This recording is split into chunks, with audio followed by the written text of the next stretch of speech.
I'm tired of seeing these common decorating mistakes that can possibly mess up your whole space, so I decided to make this video about 10 common decorating mistakes so that you can avoid them, and if you have already done them, don't worry, because I will also show you how you can fix them. Without further ado, let's jump into the video.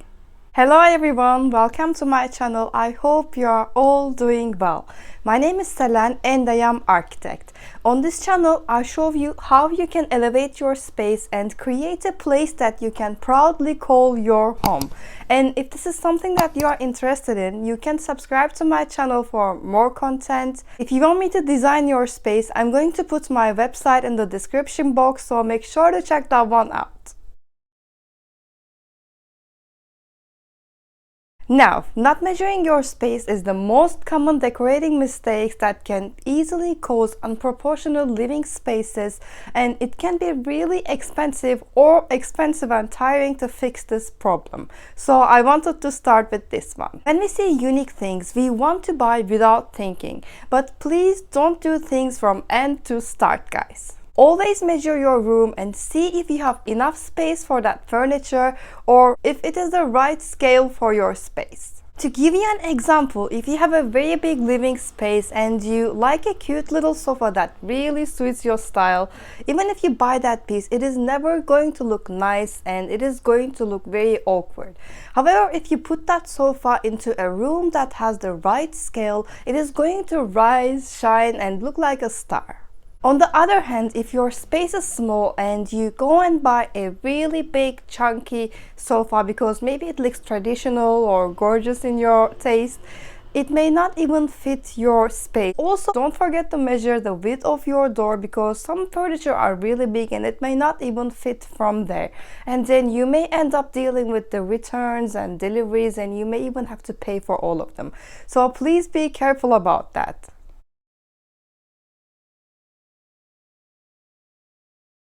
This is another mistake that you should avoid doing in your home at all costs. I know when you love interior design, you just got too excited about colors and everything, but you gotta calm down, because not sticking to a certain color palette can end up with incohesive, and I'm sorry to say this, but ugly spaces. Like you bring a color bomb into the middle of the room and you explode it without thinking which color goes where and why.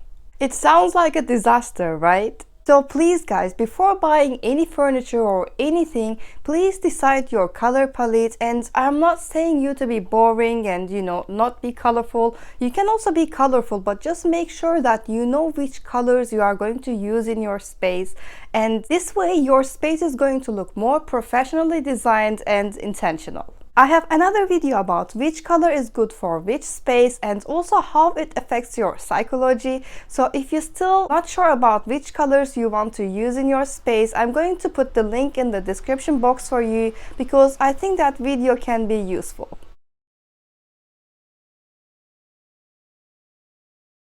I know how tempting it could be to get something so chic, elegant, and gorgeous, but wait, don't do that, and please ask yourself few questions. Is it really comfortable? Because choosing looks over the comfort is one of the biggest mistakes that can actually make you hate spending time at your home, and even sometimes designers do this mistake. Your home is not a museum that you walk around and adore the furniture and the decor, but it is a place that you should feel the most comfortable and safe after a long day. So please don't choose looks over comfort, and I'm not saying that go get ugly but comfortable furniture, but all I'm saying is that comfort is as important as the looks.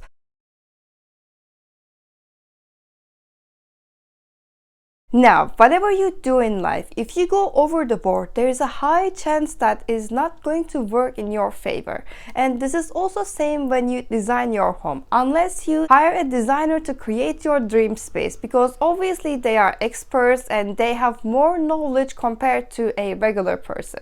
So if you love minimalism and design a space that is minimalistic, it might look great, but also it might feel like an exhibition hall and it might make you feel depressed in the long term. You may find yourself thinking about why do you even exist in this world, so please don't do it.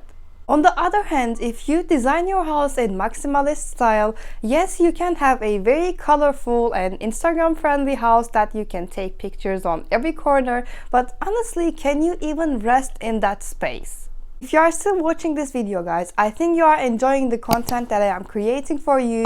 So don't forget to hit that subscribe button for more content and also turn on all your notifications by pressing the bell. Thank you.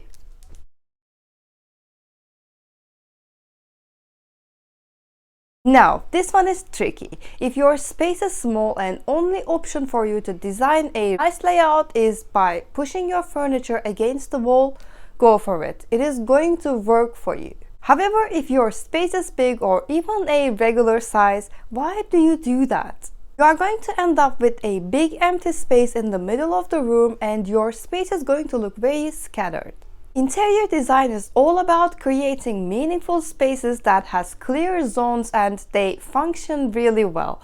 So please don't do this mistake, guys, and try to create living spaces in the middle of your space, and if you can't do that, at least leave some gap between your furniture and the wall and try to create circulation pathways. By the way, if you have a small living room, there are other mistakes that you should avoid when you design your space. So if you want to see that video, I'm going to link it down below for you and also somewhere on the screen.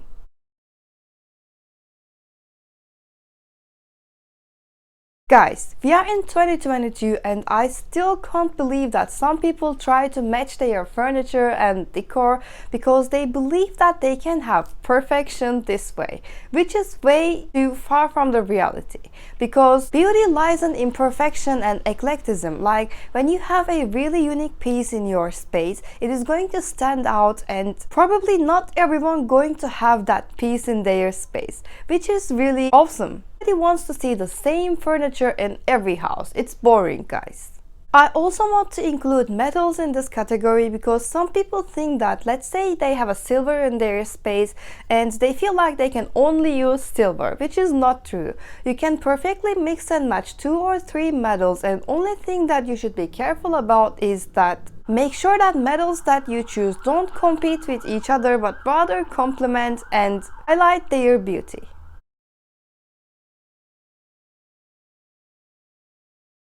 Now, painting is one of the biggest parts of designing a space because it is going to be one of your main colors. So make sure that whatever color you choose is going to suit your space. And unfortunately, I have seen many people choosing random colors from the color wheel and they're not even bothered to try them on their wall, which is a big mistake. And the reason is that not every color is going to look exactly the same as you have seen on the catalog. So maybe your space gets a lot of sunshine, or maybe it doesn't and it's really dark, or maybe it's big, maybe it's small, or maybe you have more warmer light in your space, or maybe more cooler. So all of these little details is going to affect how you see that color in your room. So I highly suggest you to get some samples before you paint your space because honestly, your favorite color may not be your favorite one after you try it in your space.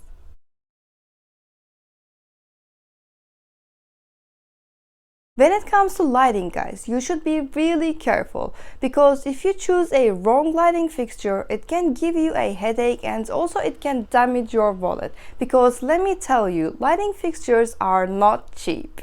So when you choose a lighting fixture, you should consider the size of the space and also the scale because, for example, you don't want to get a chandelier for a really tiny space because it can make your space feel really heavy and also it can make your ceilings feel low.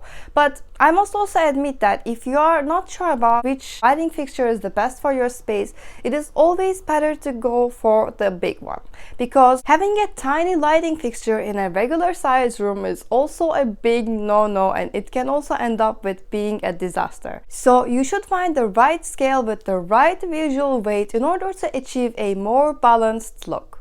Another thing is that it is always good to go for dimmable lights if the space is multifunctional. So let's say if you want to have a romantic dinner with your partner, you can dim your lights, or if you want to work on something, you can increase the brightness. So flexibility is always good, guys. Let's jump into our next common design mistake.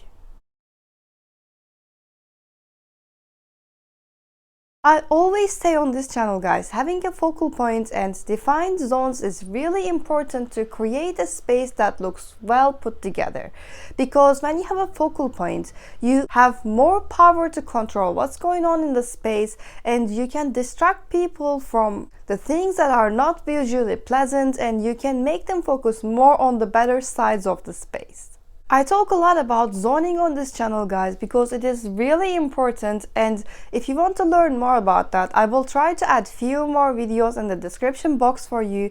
But honestly, if you don't have any control in a space, it can create confusion and your space wouldn't look like it is professionally designed. I don't only mean visual confusion, but also poor functionality. So please decide where you would like to highlight in the space, and also which areas is for which activities, and then after that you can start designing your space. You can think about the focal point as the core of your space, and then you can expand it to the rest of the room.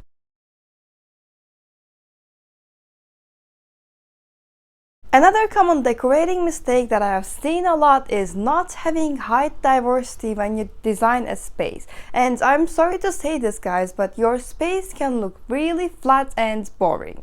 I think this mistake comes from perfectionism, because they try to match everything, including heights of the objects, and they try to create the best room, but then they end up having the opposite. To give you an example, let's say you want to get a side lamp next to your sofa. Be bold and get something that is higher, as in this example, or let's say you want to design a shelf.